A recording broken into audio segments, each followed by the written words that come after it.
E aí, gente, tudo bom? Então, essa semana a gente começa um novo assunto: ambiguidade e redundância. O que são esses seres, onde vivem, do que se alimentam? O que quer dizer essas coisas, sobre o que falam e por que é importante a gente aprender sobre isso?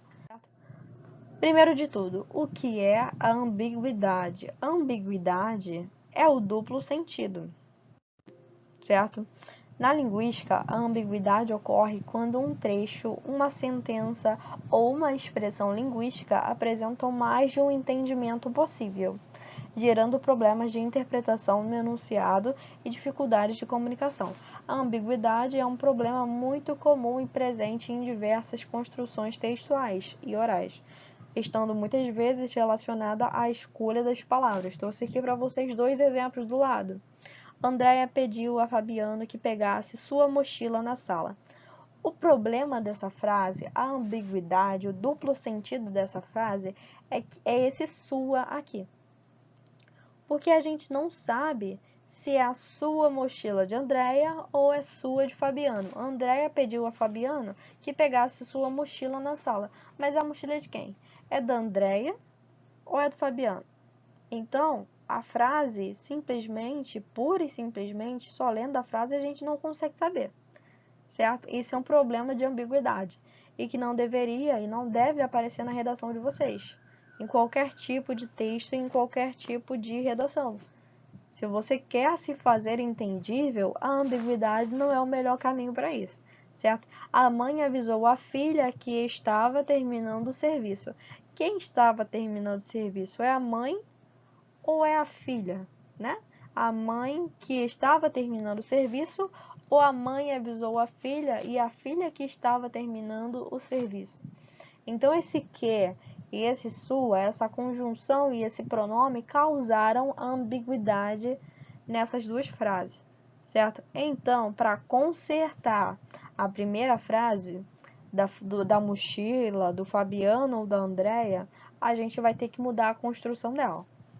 A Andréia pediu a Fabiano que pegasse a mochila dele na sala. Se eu utilizar o dele, eu estou me referindo à mochila de quem? De Fabiano, certo? Mas se eu utilizar o dela, eu me refiro à mochila de Andréia. Andréia pediu para que Fabiano pegasse a mochila dela, Andréia, na sala. Agora, esse segundo exemplo da mãe que avisou para a filha, não se sabe se é a filha ou é a mãe que está terminando o serviço, a gente conserta da seguinte maneira: vai ter que mudar a ordem da frase toda, só que o sentido ele vai estar garantido e vai estar claro. A filha, a mãe avisou que estava terminando o serviço. No caso, a mãe estava terminando o serviço e avisou para a filha. A mãe avisou a filha que estava terminando o serviço. Essa vírgula daí, vocês não aprenderam isso ainda, mas ela introduz uma oração subordinada adjetiva explicativa. E ela explica um termo anterior. No caso, é o termo filha. Explica que é a filha que estava terminando o serviço e não a mãe. Tudo bem? Fácil. Agora, com relação à redundância. O que é redundância? Redundância é o mesmo que uma repetição desnecessária. Você fala a mesma coisa desnecessariamente. Coloquei aqui para vocês que a redundância consiste em repetir uma ideia que já está explícita no discurso, fazendo com que ele fique cansativo e comprometa a qualidade da mensagem. Alguns textos, alguns tipos de textos, como por exemplo o poema, permitem a repetição dessas ideias. Por exemplo, tinha uma pedra no meio do caminho, no meio do caminho tinha uma pedra. Tinha uma pedra no meio do caminho, tinha uma pedra, tinha uma pedra no meio do caminho. Jamais me esquecerei desse dia. Tinha uma pedra no meio do caminho, no meio do caminho tinha uma pedra. É um poema de Carlos Drummond de Andrade que se chama Adivinhem, tinha uma pedra no meio do caminho. Esse poema tem uma frase que se repete por todo ele. Tinha uma pedra no meio do caminho ou no meio do caminho tinha uma pedra. Essas duas frases se repetem, mas é um poema. O poema ele tem liberdade poética, então ele pode fazer isso. Mas um texto, como um artigo científico, um texto jornalístico, ele não pode apresentar essa redundância, essa repetição desnecessária, porque são textos formais. A redação de vocês do colégio, a não ser que seja um poema ou uma letra de música, não pode ser redundante. Por exemplo, expressões que talvez vocês não sabiam, mas são redundantes. Antecipar para antes. Se você antecipa, obviamente é para antes. Então, não é necessário dizer antecipar para antes a fatura do cartão. Você diz apenas antecipar a fatura do cartão. Antecipar, antes, já tem esse sentido de algo anterior. Não precisa do para antes. Conclusão final. Parece certo, né? Parece super normal falar isso, mas conclusão já dá a ideia de ser final. Se é conclusão, obviamente é final ou está no final. Então não precisa dizer conclusão final. Ou você diz conclusão ou diz final.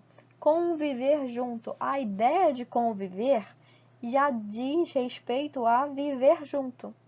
Então, se é conviver, obviamente é junto. Então, não há necessidade de escrever conviver junto. Basta dizer ou viver junto ou conviver. Só, pura e simplesmente. Subir para cima, né, é o clássico.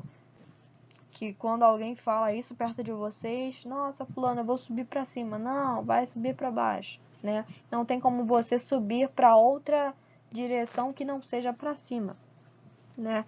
Repetir de novo. Se você vai repetir, obviamente é de novo, certo? Então é um caso, mais um caso de redundância desnecessária.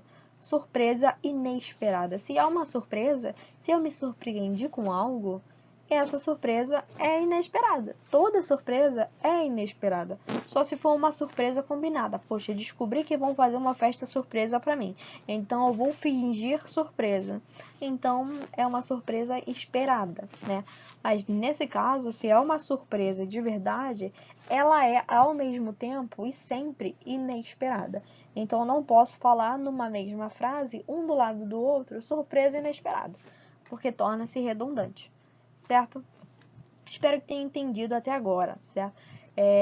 Redundância, repetição desnecessária, ambiguidade é o duplo sentido, que a gente desfaz, montando novamente toda a frase, mudando os termos de lugar, acrescentando uma vírgula, mudando uma palavrinha ou outra, né, para que a frase ela tenha o sentido que a gente pretenda. Resumindo, ambiguidade. Um exemplo de ambiguidade. Não é permitido comer duas pessoas no mesmo prato. A direção. Tem algo esquisito nessa frase. Não é permitido comer duas pessoas no mesmo prato. Você vai comer a pessoa... esquisito, né? Meio maldoso até, né? Também. Para resolver essa frase, tem um problema de ambiguidade. Né? Se eu for ler maldosamente, e é a leitura certa, porque não tem vírgula em nada... virei canibal. Eu vou comer duas pessoas, né? Fazer picadinho de pessoas, de aluno, no mesmo prato. Mas não é o que o anunciante, não é o que o dono desse restaurante ele quis dizer. Ele disse que duas pessoas não podem dividir o mesmo prato.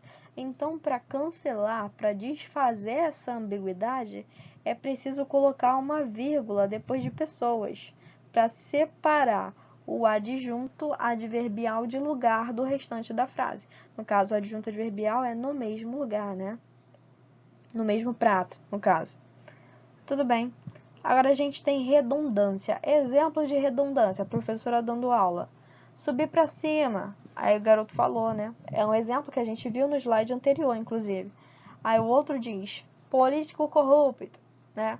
É uma crítica, é uma charge, não é exatamente uma redundância esse político corrupto, mas quando a charge apresenta isso para a gente, ela critica e ela diz para o leitor que automaticamente o fato de ser político já faz com que a pessoa seja corrupta.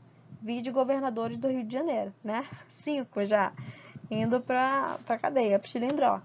Paciência, fazer o quê?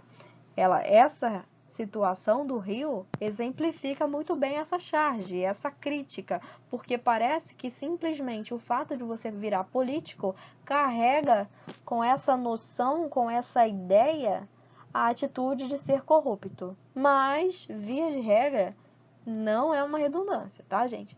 É só uma charge que ela critica o fato de que muitos políticos são corruptos. mas não é redundante político corrupto. Existem políticos que não são corruptos. Entenderam? A redundância nesse exemplo aqui é o subir para cima. Político corrupto é utilizado como exemplo de redundância, mas para criticar, porque na realidade não é uma redundância. Entenderam? Então, gente, para hoje, sobre essa matéria, é apenas isso. Espero que tenham entendido, que tenham gostado. Qualquer dúvida que vocês tiverem, podem entrar em contato comigo, que com certeza eu vou retirar as dúvidas de vocês. Tudo bem, gente? Um beijo no coração de vocês e até a próxima.